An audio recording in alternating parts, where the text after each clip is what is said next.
Welcome to 10 star news. ఇక details చూసుకున్నట్లయితే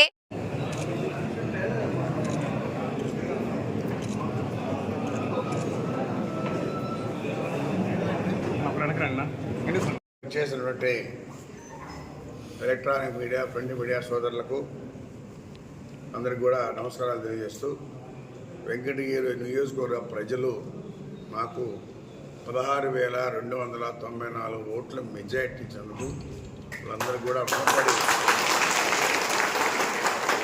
పనిచేస్తానని చెప్పి కూడా తెలియజేస్తా ఉన్నాను. అదేవిధంగా ఎస్సీ సోదరులు, బీసీ సోదరులు, ఎస్టీ సోదరులు అందరూ కూడా నాకు ఓట్లేసి గెలిపించినందుకు నేను రుణపడి ఉంటానని చెప్పి కూడా తెలియజేస్తా ఉన్నాను.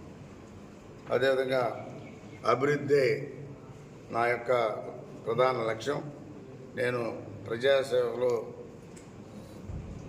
సేవకులం గతంలో మాదిరిగా నియోజకవర్గంలో అందుబాటులో ఉంటూ అందరికి కూడా అందుబాటులో ఉంటూ వాళ్ళు తెచ్చినటువంటి సమస్యల్ని పరిష్కారం చేస్తూ నేను అభివృద్ధి ధ్యేయంగా పనిచేస్తానని చెప్పి తెలియజేస్తూ ఉంటాను.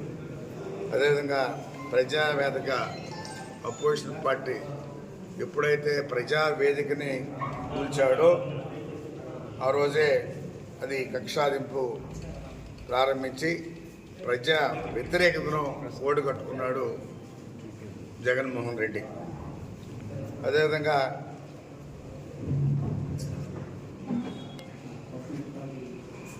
కక్ష సాధింపు చర్యలకు మేము పాల్పడము, న్యాయం ధర్మం పాటిస్తాం. అదేవిధంగా తప్పులను అక్రమాలను వదిలే ప్రసక్తి లేదు. ఎవరైనా తప్పు చేస్తే దాన్ని మాత్రం ఖచ్చితంగా యాక్షన్ తీసుకుంటాం, చూపిస్తామని చెప్పి కూడా తెలియజేస్తా ఉంటాం. ఎందుకంటే ఈరోజు నా గెలుపుకు కారణం వెంకటగిరి టౌన్. 8,000 చిల్లర 42,000 మనకి అక్కడ యాక్చువల్గా మేము అంత వస్తుందని చెప్పి అనుకోలేదు. కలవాయికి వెంకటగిరికి ఎప్పుడు కూడా నేను మర్చిపోను. రెండు కూడా నాకు మెజార్టీ ఇచ్చినటువంటి నియోజకవర్గంలో కలవాయి కానీ, డక్కీలు కానీ, బాలాయపల్లి కానీ, వెంకటగిరి టౌన్ కానీ ఇవన్నీ కూడా, రాపూర్ కూడా నాకు మెజార్టీ ఇచ్చిన లెక్క. ఎందుకంటే అక్కడ ఎప్పుడు కూడా 5,000, 10,000 మైనస్ వచ్చే మండలం అయినా కూడా గుర్తించి మైనస్ లేకుండా చేశారు. నేరోలో 450, 505 ఓట్లు అనుకుంటా. 505 ఓట్లు పెద్ద తేడా కాదు. వాళ్ళు కూడా అన్ని మండలాల్లో మున్సిపాలిటీ